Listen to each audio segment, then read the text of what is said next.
Today I'm behind the wheel of a 2025 Mercedes-Benz GLC, get the C right, 350e. This is the plug-in hybrid variant of the GLC with my wife Heather. And in this video we're going to pull over here in a minute. We'll do an exterior walk around, interior show off, walk around too. And we'll tell you what we like and don't like about this GLC 350e. I said plug-in hybrid already, I think I did. A lot of stuff going on today. So we're gonna get to all of that in this video right now. Okay, here is the exterior of the GLC 350e. I have my sticker for the optional equipment, make sure I go over those as well. The paint color is polar white. This has some AMG finishes, this like the 20-inch multi-spoke wheels. Underneath the hood is the 2-liter inline 4-cylinder turbocharged plug-in hybrid engine, 313 horsepower, 400 pound-feet of torque, made it to a 9-speed automatic transmission. We have a 4Matic all-wheel drive in this. We can see it's got more of like kind of a coupe shape. They do make a more coupe version of this. This is not that one as far as I know when I looked up online and stuff.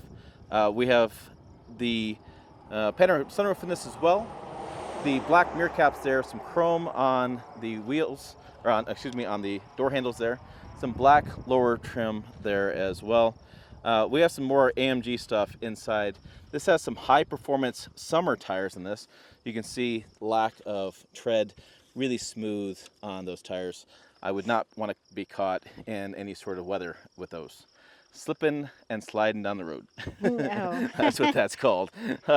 Mercedes-Benz there, we can see our lettering to know what we're driving. The GLC 350e 4Matic. I'm not lying to you. We have the dual exhaust with the chrome there as well. And then this is the exclusive trim, which costs us $1,500 more. The AMG line package is $1,850, and it has a night package too. I'll try to get out there tonight and show you what that looks like.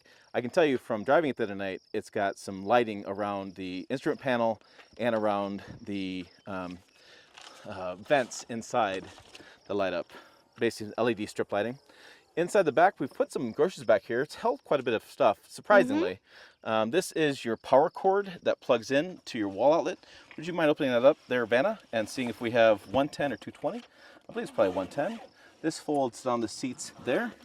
What does the end look like? The other end? Oh, sorry. Oh, yeah. It's a 110. That's 220? 220. And then we have an adapter there as well. So this probably plugs into that and turns, what's the other part of the adapter? This plugs into that, turns at 110. So what you do is this one actually comes off the end of this power cable, and you make that a 110 or a 220 hookup. And so what that does is it allows you to do either or where you're plugging into. So if you plug this hybrid in, the plug-in hybrid in, you'll charge much slower at 110, much quicker at 220. Think of like 8 hours versus like 4 hours. Yeah. Kind of a roundabout way to say that. There's a way to put that down as well. Let's check what's underneath here too. Let's see if we have a spare tire. Sometimes you do, sometimes you don't. Looks like we don't. And looks like this is probably the battery underneath here most times with the plug-in hybrids. One thing I don't like is the voice recognition is going off. I don't know if you can, you probably can't hear that. It was constant. Anything you say that has Mercedes in it, anything close to Mercedes or Sadies, the voice recognition has gone off. We looked at trying to turn it off and we could not find it easily, so we just kind of told it to shut up a few times probably. This is a bit of a challenge for us at 5'7". We need to adjust that because it's a long way up. So you press the left button, right? This one? Yeah. Okay. Yeah, it's a pretty tall hatch. Okay, so on Which is nice. It opens up nice and big, but at the same time. Yeah, at the same time, Shorty's got a problem. Shorty's got a problem. So this is probably going to be either your gas or your plug-in. It'll be your plug-ins on this side. So this is your home plug-in. This is your supercharger kind of plug-in. Okay, your two choices there. We'll close that in.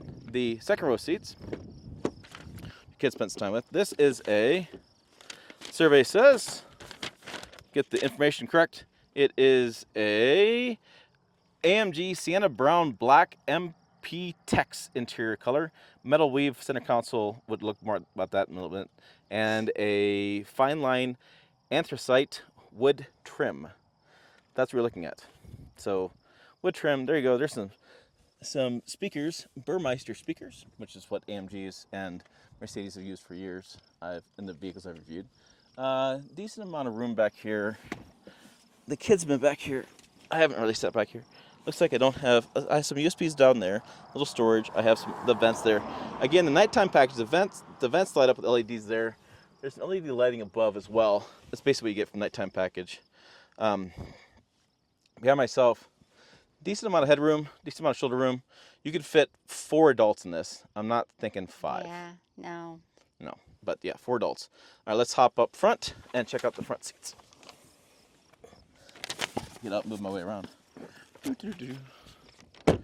Okay, so in the front, we have the seat adjustments here, as Mercedes does on the door, and then we have the heated and cooled seats there, and then we have the gas and the lever for opening the hatch down there. And the gas is on the right-hand side, the passenger side. Right. Okay, here we go. So this is what I was saying, as far as this is your nice trim there. That's your leather. This is my camera's down there. There's USBs down there too, so not a lot of storage, but decent amount of storage here. What's interesting is they have a wireless charger back down in here. It's kind of hard to get to, cup holders, and then you can, this actually comes and closes. My sunglasses stay out of the way. And it finishes off that look. This is a really nice map they use. I've used this on different Mercedes-Benz vehicles. I really like it. That's Scottsbluff National Monument, by the way. It's part of the Oregon Trail. It's actually a national park. So I really like this map. And this is easy touch to get around to different things. Wireless Apple CarPlay, wireless Android Auto. That is your vents. And again, at night they do light up different colors and things. Panel moonroof, which is an option as well. And there's your interior. So like I said, it's not a big interior for this.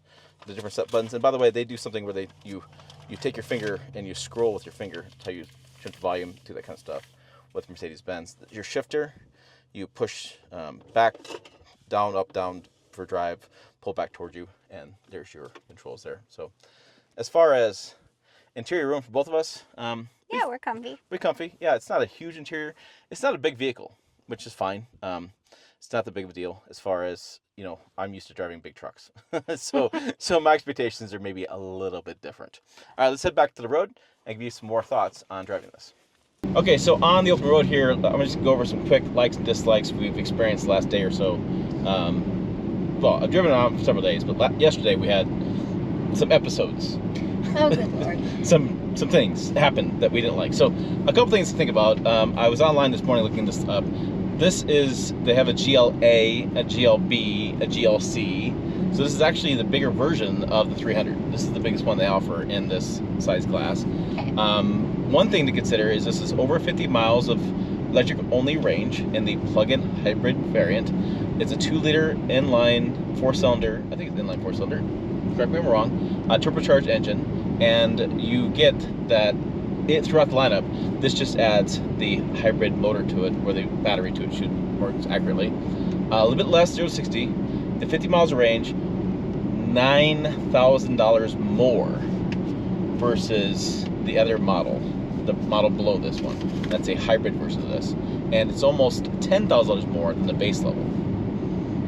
Now this is the AMG version we talked about in the exterior and interior walk around. I got some AMG stuff on this, you know, this is fully loaded, but yeah, I don't know if it's $8,000. I can buy a lot of gas for $8,000. Just saying. Yeah, I mean, it's super nice inside. It has a really great interior, but I just wasn't impressed with some of the driving. Yeah, it's it's got the regenerative braking built into it, which is a little aggressive.